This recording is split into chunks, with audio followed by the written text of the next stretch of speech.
All right, welcome to New York Buddha Dharma. And tonight we are talking about chapter 55 in The Path of Individual Liberation by Chögyam Trungpa, also known as the Profound Treasury, Volume 1. And this is about perpetually recreating suffering. And this is, like we were talking about this is definitely is a dense chapter. It's a little on the longer side, a little more volume. Yeah. A little bit on the longer side, this chapter. And one of the things that I realized when I was reading through this, I read through it a couple times, partially because it's very dense, and partially because I was trying to figure out what to focus on because it's so dense. And it really starts talking about like the causes of suffering, and then we go through the sort of the different types of karmic results, and then. But what it doesn't really talk about is actually a lot of how we work with these issues, right? And that actually is saved for next week's talk, which is about the sort of cessation of suffering. So, the spoiler part, right, is that meditation is the answer to working with this stuff, which I think is important to continually point out as we go. But the reason I feel like we can, this can just be talked about relatively quickly, is also tied in with, to be totally honest, some of my frustrations when I read certain texts, certain Dharmic texts. And this chapter reminds me a little bit of a book called Understanding Our Mind by Thich Nhat Hanh, which I didn't actually finish, I will say that right away. It's a thick book, and what I find that can be frustrating for me, and actually before I keep going, did anybody, I know you read the chapter, did anybody else read the chapter? Okay. Oh, okay, you guys, so you read the chapter too, great. All right. A little bit. So here's the thing, right? It's very categorical, right? So it's like, here's the issues, and here are the 4 of this, and here's the 3 of this, and here's the 7 of this, and here's all these things. And the interesting thing is in some ways, you can talk about the kleshas, and you can talk about all these different aspects of things, but you could also kind of sum them all up by saying, negative emotions, or actions that don't feel right to you on a basic level. Understanding what feels right to us, and understanding what something that we say, or something that we do, or something that we think.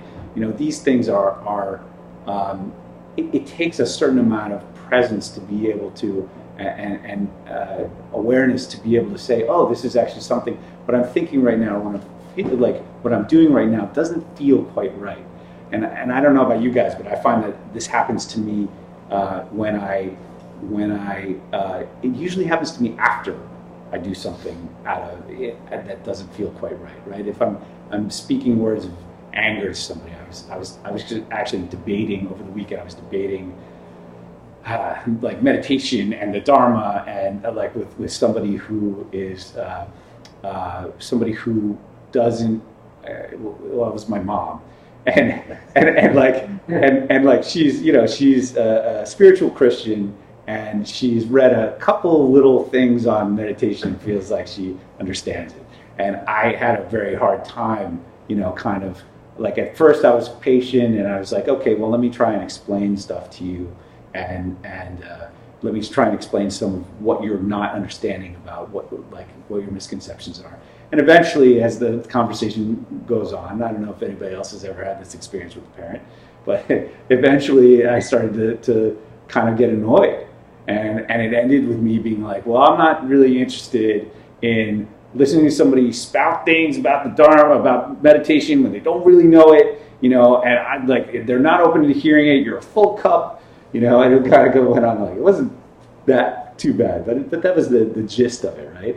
And so, in the moment, right? And when I look back on that experience, in the moment of having that conversation, it's like, I know that it felt hot, right? I felt the heat of sort of the aggression that was in that interaction.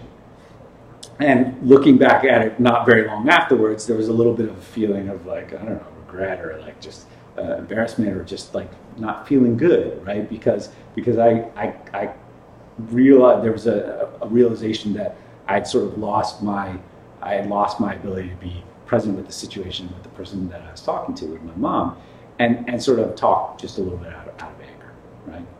And not only did I, at that point, you kind of lose the conversation, but then you also lose your own your ability to be in touch with yourself. So why am I telling you this? I'm telling you this because that's what a lot of this chapter is about. It's about recognizing. It's about categorizing the ways in which our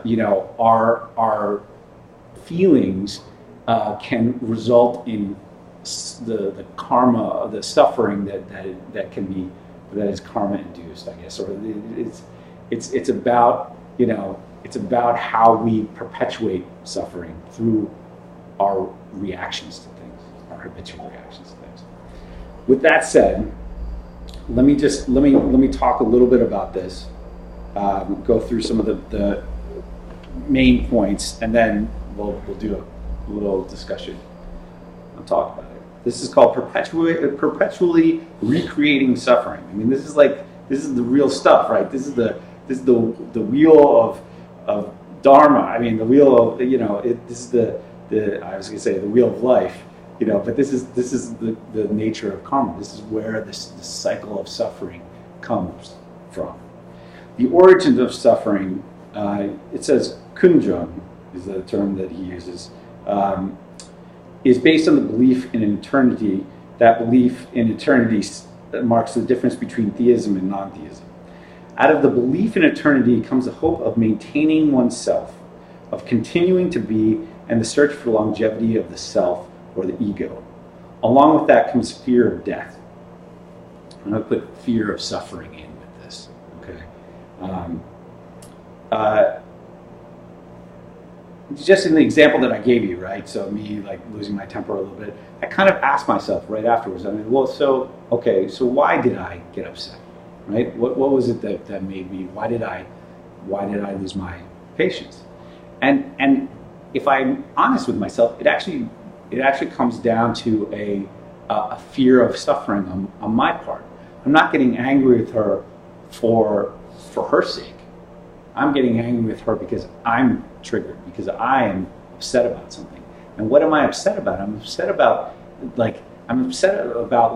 having, being close to somebody and feeling like they don't understand me, or they don't understand the world, or some sense of feeling like I don't have,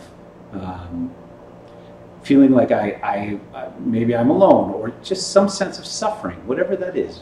Like that sense of isolation that could create suffering. The reason for me losing my temper, and I would say the reason for all of us losing our temper ever, is never really about the object of that aggression. It's always about something in us that is sort of a basic anxiety or basic insecurity. It's a fear of death, a fear of suffering. Death maybe kind of being one of the scariest ways or things, a form of suffering, I suppose. So the process of samsara goes on and on. We have to understand its workings, for once we know how samsara operates, we know how to work with it. We will know what to overcome and what to cultivate. There are two types of Chögyam. Chögyam of the kleshas and the Chögyam of karma. Kleshas are one state of being, one state of mind. Kleshas such as passion, aggression, arrogance, and ignorance are all internal situations. They are purely mental events. The Chögyam of karma is acting upon others as a result of such kleshas.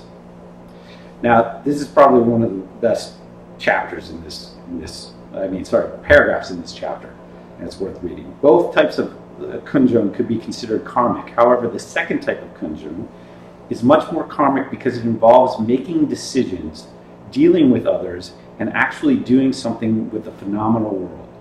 The Chögyam of kleshas could be said to be an embryonic expression of the Chögyam of karma. As an example, if something pops into your mind as you're meditating and you recognize it immediately, it does not have the same karmic weight as if you had acted upon it.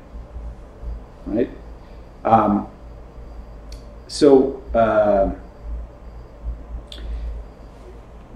Why is that important? It's important because, you know, when we act out on something and we create, you know, we'll focus on negative karma right now. When we act out on something, we do something to perpetuate negative karma, it is, you know, the embryonic form of it is some reaction to some form of the kleshas, right? Some form of a negative emotion, passion, aggression, ignorance, whatever it is. And that embryonic form doesn't have to be, that embryonic negativity doesn't have to be acted upon.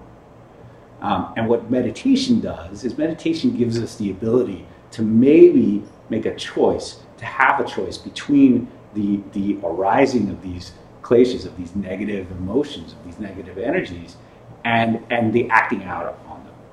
Right? That's sort of what we're learning to do when we sit. We're sitting and we're teaching ourselves to sit and not necessarily habitually react.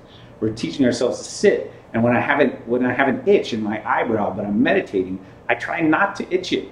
Right? I try to be aware of the fact that I want to itch it, and then I make a choice as to whether I'm going to itch it or not. Right? In the same way, we're trying to learn to recognize these negative feelings, these potentially aggressive or negative feelings as they arise in us, these embryonic things, before they turn into action.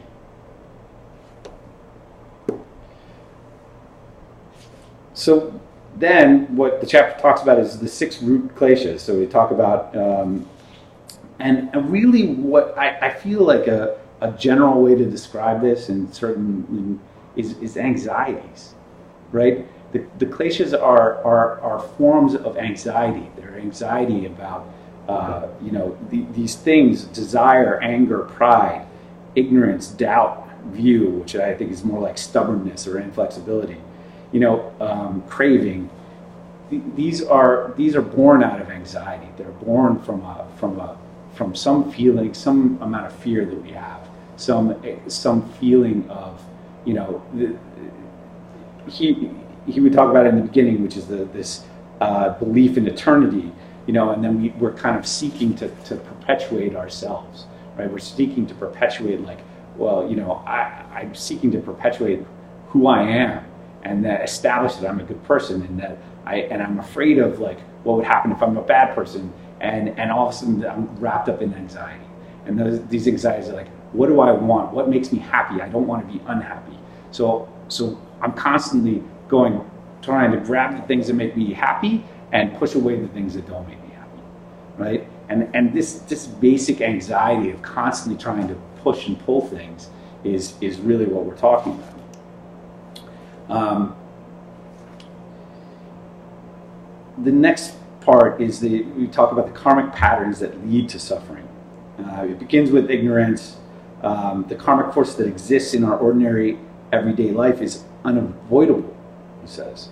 And depending on how we handle ourselves, we can continue to create further debts, or we can try not to create further debts. That's sort of that's the debt that he's talking about, is this karmic debt, right? When we can try not to perpetuate negative cycles, or we can try to change those. We can try and get out. But our habitual pattern is that whenever we encounter anything undesirable and unappealing, we try little ways within ourselves to avoid it. So there's big actions, right? There's big actions of getting into an argument with somebody, or fighting with somebody, or killing somebody. These are big actions. But the thing is they all start very small, and there are very subtle little things, right? These are also in the embryonic form that we're talking about, where there's some spark of insecurity that leads to a feeling, that leads to an action, that leads to a reaction and a cycle of karma. We could watch ourselves doing that, is what he says. The little things we do, the little areas in which we try to entertain ourselves, this process that takes place all the time is both the product of suffering and the producer of suffering. It is the origin that perpetually recreates suffering, as well as what we are constantly going through as a result of the suffering. This is why it's a cycle, right? It's both, I always like comparing this stuff to some of the biblical stuff. Has anybody ever heard this? The sins of the father are visited on 7 generations, right? And I when I was a kid or whatever I read it, I was like, I don't, that doesn't sound right. Now it sounds completely right to me, right? Because it's not, it's the cycles that are set up in our behavior with one another. And it's not just from father to child or parent to child, that, whatever those are, it could be abuse, it could be being wonderfully compassionate, whatever the cycle is, that's passed down from parent to child, generation to generation. But it's also cycles that we set up as a society or as a group. These cycles exist, these dynamics exist at multiple levels. And they're perpetuated. They're perpetuated through the concept, the feeling, and the reaction to that feeling, and whether or not that dynamic is just kind of blindly followed, or whether we try and cut that cycle by recognizing it, by becoming aware of it. So then the next part of this goes through the different kinds. So unmerited karma is one of the things. Even before you start to act or begin to create suffering, you have all sorts of wicked desires to plant bad karmic seeds. This is kind of what we're talking about, right? Known as the 10 evil acts, which are divided into 3 sections: body, speech, and mind. I'm just going to read through these, and then the first 3 acts relate to the body: taking life, stealing, and sexual misconduct. These are unmeritorious karma connected with the body. On other forms of unmeritorious karma, the next 4 of the 10 evil acts: telling lies, intrigue, negative words, gossip. And the last 3 are envy, which is connected to wishful thinking and poverty mentality, deliberately hoping to create harm or having bad feelings about somebody, and the last is disbelieving in truth or disbelieving in sacredness. So then he talks about the meritorious karma. Meritorious, sorry, I don't know that meritorious is a word. Emeritus or something. This is really interesting. So although they're meritorious, nevertheless, you should still regard all of them as producing further suffering, further karma, right? Because everybody here has probably heard this. When we're trying to escape the cycle of karma, right? It's not about good karma or bad karma. It's about cutting the cycle of karma. It's about sort of, not being involved in that wheel. So even the meritorious stuff, he says to be aware of. The 10 meritorious deeds are very simple. They are the reverse of the 10 evil acts. Instead of taking life, for instance, you develop respect for life.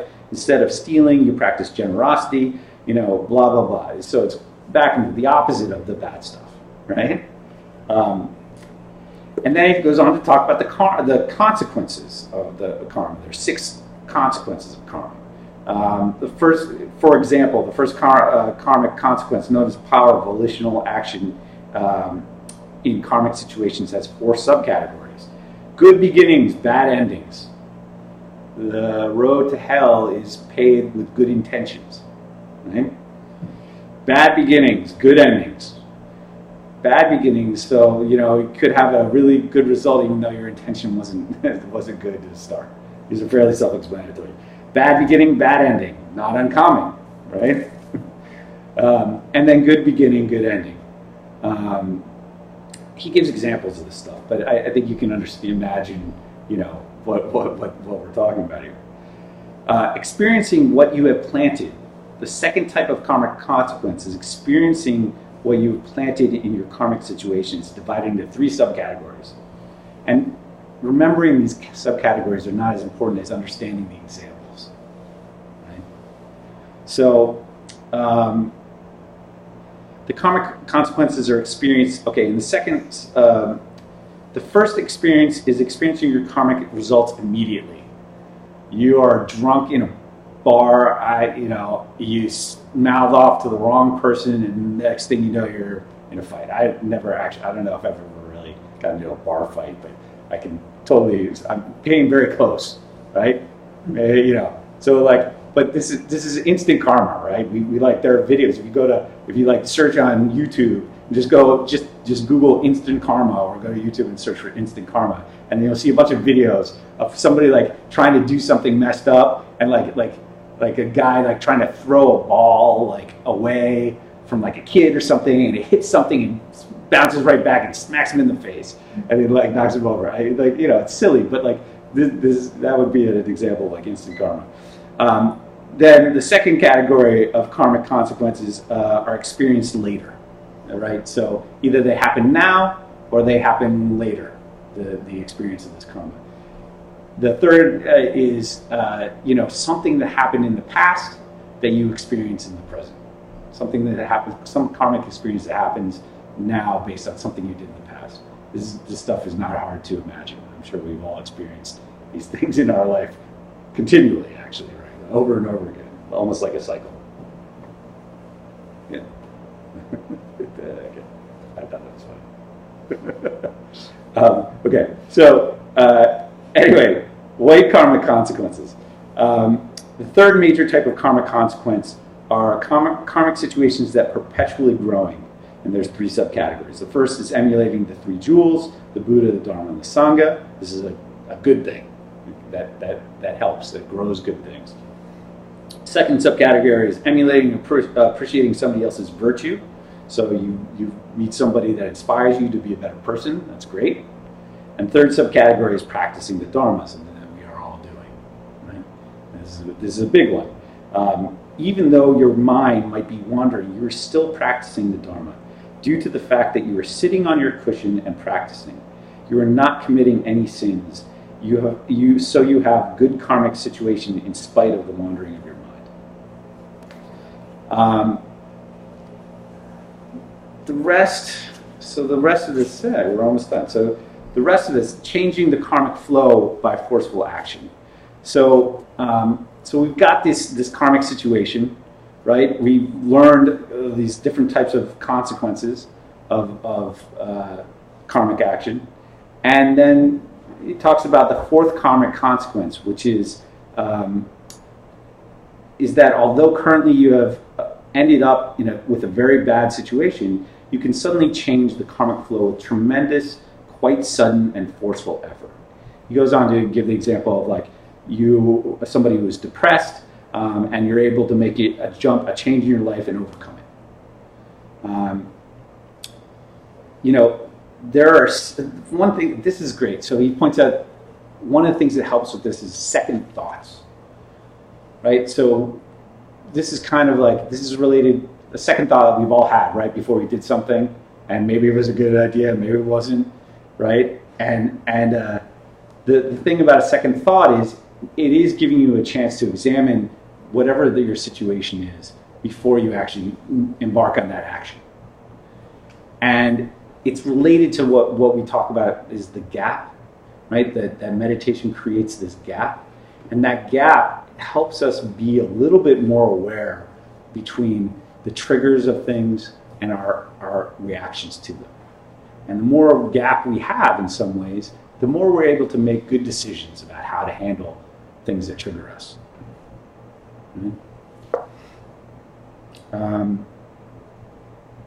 And then shared karmic situations.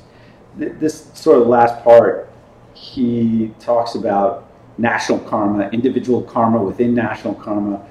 Bad things happen to good people, right? Why do bad things happen to good people? Well, the answer here would be because of not because of the karma of that individual person necessarily, but because of the karma of the society in which they're living in, or the family, or whatever it is. So there's all different types, circles of karma that we're dealing with all the time, and some of them are not in our control, right? We gotta, I'm not gonna get political.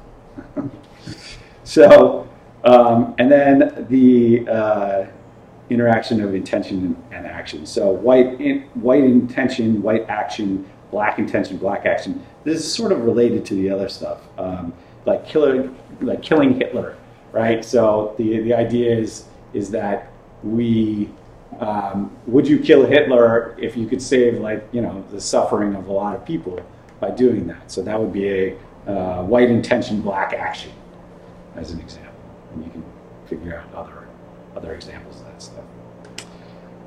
This last part, we should feel that we always have the opportunity to interrupt the flow of karma. That's really important. First, we have to interrupt our ignorance, and secondly, we also have to interrupt our passion. By interrupting both our ignorance and our passion, we have nothing happening in terms of the samsaric world. So we have to interrupt. We should feel we can interrupt our karma. We have to interrupt our ignorance and then our passion. And I think that's where that's where the rubber meets the road with meditation, right? We've just talked about all these different aspects of karma, all these aspects of negative things that come up in our lives, and how do we deal with them? The first way we deal with them is by becoming aware of them, right? You can't deal with a problem that you're not aware of. This is like a 12-step thing, right? You can't deal with the kleshas if you're not aware that they're even there, right? Once we are aware of this stuff, we're starting to be aware of it, then we also have to deal with that trigger, that reaction, the passion, right? The aggression, the stuff that comes up when we experience these negative things, and the actions that we try and go do. And the way to do that, this is the next chapter, which I guess actually Joe Mauricio is going to talk about next week. And yeah, so that's basically it, right? The all the different ways in which we perpetuate the cycle of suffering that we experience, and the way to work with that, which is the meditation that we do here every week. So I was going to try and make it like some kind of grandiose ending, but I think that's pretty much it. How did I do? How are we doing time-wise? No, not bad. So let's take a couple minutes. Does anybody want to have any comments or observations or questions?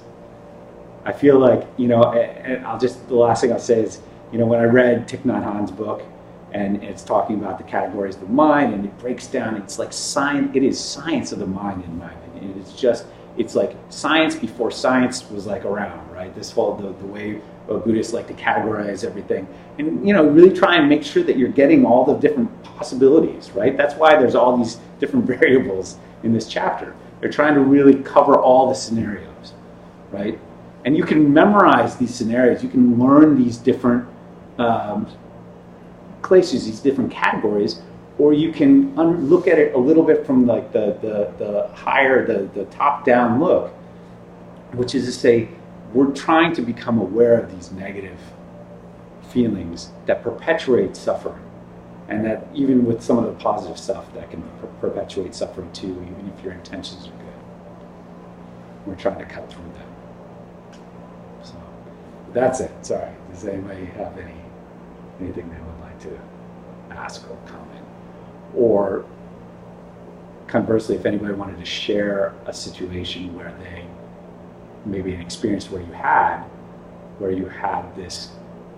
were able to have a second thought, or where you recognized negative feeling that was going to create a negative action with you. we're able to not do that.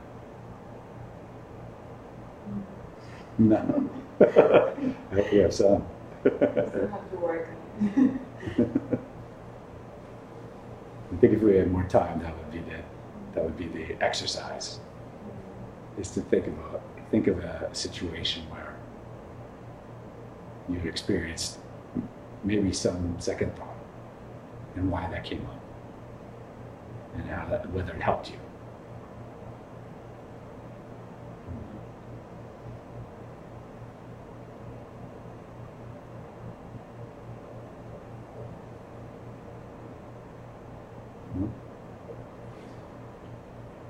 Yeah, I've got someone in my life who attacks me and thinks ill of me, and attacks me and makes me angry, and I find myself, fantasizing what I'm going to do to either protect myself from these attacks or get even, or and then I try and get a grip on that, and act sanely instead of reactively. It's an action-reaction situation. It's hard to. The very perception of this person as being dangerous, to me, a threat, is already a reaction. And I'm reacting already in an aggressive way just by feeling the threat and the fear, of being attacked.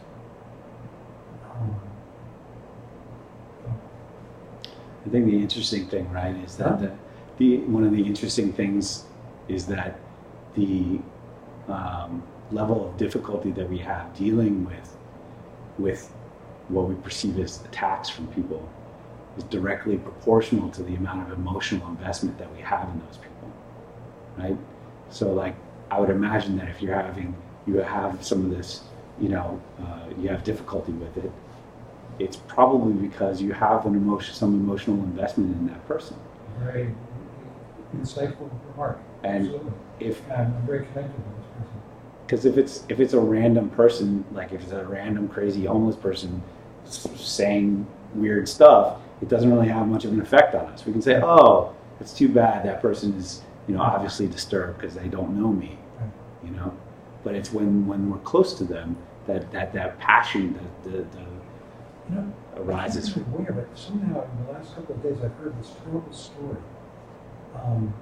Maybe you'll recognize this, about a young boy, teenager, in high school who got involved with drugs.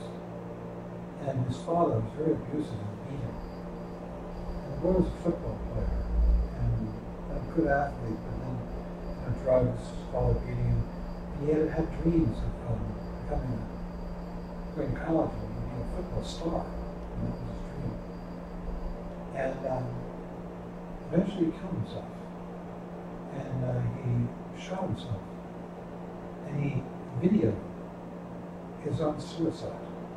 Set up a camera. Do you know the story? And as he pulled the trigger, he said, "This one's for you, Dad." And that story's just been echoing through my mind. It's so painful, so sad. Like I said, I can't remember. I've heard it just in the last 2 days. Some friend told me this. I guess they saw it on the internet. Sorry, it's been a story of pain that's been richly moved there. I think, and then one of the things we don't talk about in this book, but we talk about a lot here, is how the stories we tell ourselves, we get very wrapped up in the stories that we tell ourselves, right? And in some cases, we get so wrapped up in the stories that we tell ourselves that we end our own lives. And the stories are not real. I mean, it's not to say that the experiences aren't real and the situations aren't real, but so much of what we get caught up in is just these things that we tell ourselves that are not real. But we make very real choices based on them.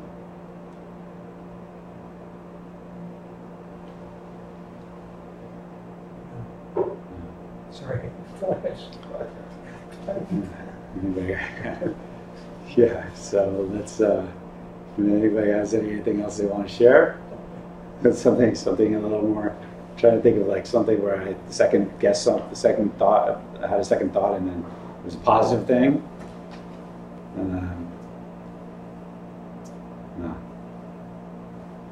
I can only say that I actually, so with my 11-week-old at home, I've been pretty good at talking myself out of exercising for a while, and it's sort of the opposite of that, right? So I start telling myself, I was like, should I exercise now? And then I start telling myself stories about why I shouldn't exercise. Well, I don't really have enough time, or I'm really tired, or whatever. And by short-circuiting those stories, I just stopped thinking. Yeah, I do the Nike slogan, which is maybe one of the greatest Buddhist slogans ever, not really acknowledged, and I just do it. And then there you go. And I cut through my potential karma of not exercising and go and exercise. So I recommend that to anybody who's having that issue. So on a much lighter, sillier level, I know a club owner. I was in the bar business for many years. What is it? Club owner. I was in a bar business for many years. And somebody owned another bar. Made up this story about me, a really filthy story about me. That was so absurd and so not true. And I thought to myself, I hate them. And I've shared the story with people, and because I just couldn't understand why would they do this. They're in the business themselves at home. They don't have a bar, a restaurant. And I've used, the word dirtbag and lots of other things. And on a lighter note, is that adding to my bad karma by sharing that story? Yeah. Don't you think? By sharing that story? Yeah. Did what? What? How about your bad It's like bad-mouthing the person who's bad-mouthing the story. No, you didn't tell us who the person is. Yeah. Well, you don't know.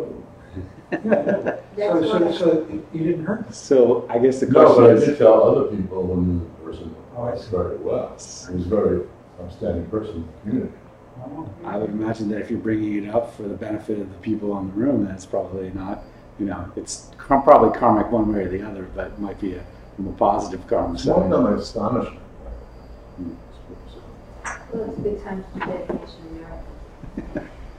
Yeah, you're probably the best judge of whether or not it's a Yeah, I know. positive thing. I know. I just thought I'd throw it out there after that shooting the egg story.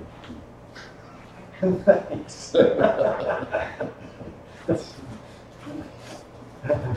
I'll tell you the rumors. Huh? I'll tell you the rumors sometimes you spread it out. You know that. All right, guys, let's dedicate the merit. We do this to any merit that we accumulated during this meditation and talk. We are giving it away. And then the secret is that we get it back because we gave it away. But that's okay. All right, here we go. Dedication of merit. By this merit, may all attain omniscience. May it defeat the enemy in wrongdoing. From the stormy waves of birth, old age, sickness, and death. From the ocean of samsara, may I free all beings. By the confidence of the golden sun of the great east, may the lotus garden of radiance wisdom bloom. May the dark ignorance of sentient beings be dispelled. May all beings enjoy profound, brilliant glory. He says. So next week we have a guest, Joe Mauricio, Thank you. to speak.